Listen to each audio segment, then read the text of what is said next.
La cuarta generación de computadoras marcó una gran diferencia en el mundo tecnológico, pues mientras la gran mayoría de personas que únicamente usaban las computadoras eran gente de dinero o empresarios, también habrían futuras macroempresas que comenzaban a apenas hacer lo que hoy en día es común para nosotros. En este video hablaré sobre la cuarta generación de computadoras y sus características principales. Dicho esto, empecemos.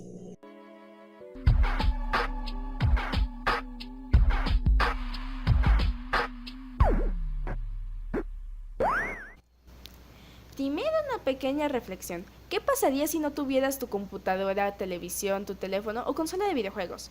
Piénsalo, ¿qué tanto usas estos objetos? Para bien o para mal, estos han sido de gran utilidad, pues nos facilitan la vida demasiado. Desde ayudarnos a limpiar la casa, en el caso de las aspiradoras, hasta nuevos gadgets o cosas más simples, como escuchar música. Pero antes de llegar a eso, ¿cómo fue que todo comenzó? Supongo que tendrá cierto interés por el tema, porque si no, pues...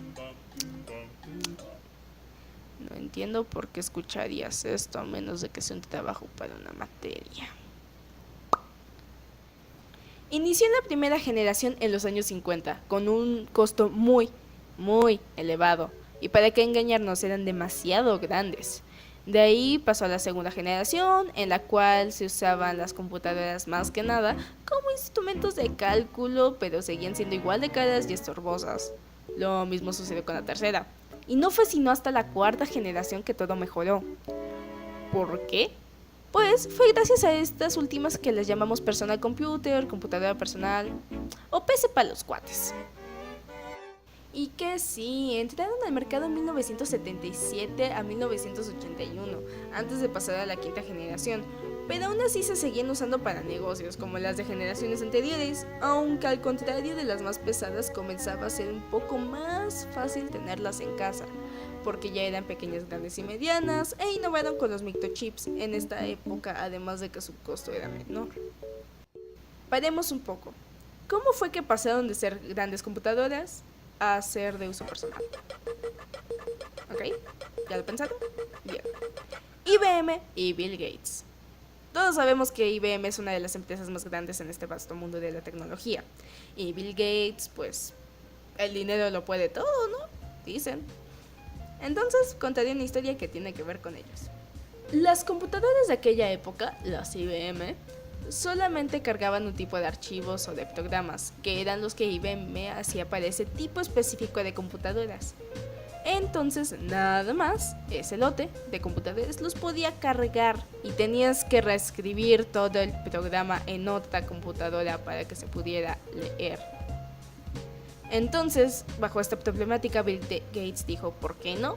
Y contrató muchos ingenieros, les pagó y les dijo, mira, yo tengo como IBM hizo sus computadoras, te doy las bases, tú haces el código desde cero, basándote en todo esto, para que sea lo mismo pero más barato. No sé por qué le puse un acento así, pero pues ustedes entienden. Entonces los ingenieros, dicho y hecho, eso hicieron, computadoras compatibles en las cuales se hacía cualquier programa y se cargaba y no se tenían que reescribir. Por supuesto que IBM, enojado, pues metió su demanda, la cual perdió porque los códigos no eran iguales. Y así fue como las computadoras pasaron de ser únicamente de negocios a ser computadoras personales. Eran exactamente lo mismo, pero IBM seguía teniendo su renombre por su seriedad. Y no solamente esas cosas fueron las únicas que marcaron a la cuarta generación de computadoras, al contrario, hubieron muchísimas más cosas que fueron avances tecnológicos en un muy corto plazo de tiempo.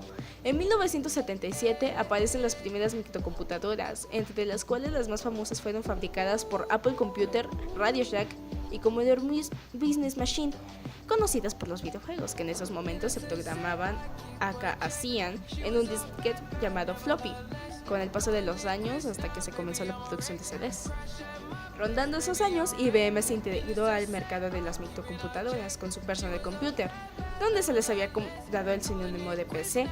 Y lo más importante, se incluyó un sistema operativo estandarizado, el MS-2, Microsoft Disk Operating System, donde desarrolló el microprocesador, se colocan circuitos en un chip, LSI, Large Scale Integration Circuit, VLSI, Very Large Scale Integration Circuit, se reemplazaron las memorias de anillos magnéticos por una memoria de chips de silicio, se desarrollaron las microcomputadoras, las PC y las macrocomputadoras o supercomputadoras. Y junto con esto, Microsoft, el que ahora conocemos, surge como empresa computacional. Para bien o para mal, las computadoras son parte de nuestra vida. Como sea el caso, uno no puede pasar un solo día sin estar en línea. Nos cuesta mucho trabajo dejar esa costumbre de lado, pero no nos ponemos a pensar en todo lo que conlleva. El primer paso es conociendo el cómo empezó todo, ¿no? Dicen que para un buen uso no hay nada mejor que conocer la historia detrás de esto. Este podcast /video fue realizado para mi taller de cómputo del CCH Vallejo. Y la verdad es que me hacía cierta ilusión hacer esta grabación por el gusto que le tengo a las computadoras, desde la primera vez que usé una hasta el primer videojuego que tuve. Y así como yo, espero que esto no solamente sirva para una tarea de viernes en la noche, domingo en la noche, y así que tengas que hacerla de un momento a otro, sino como una forma de aprender un poco más.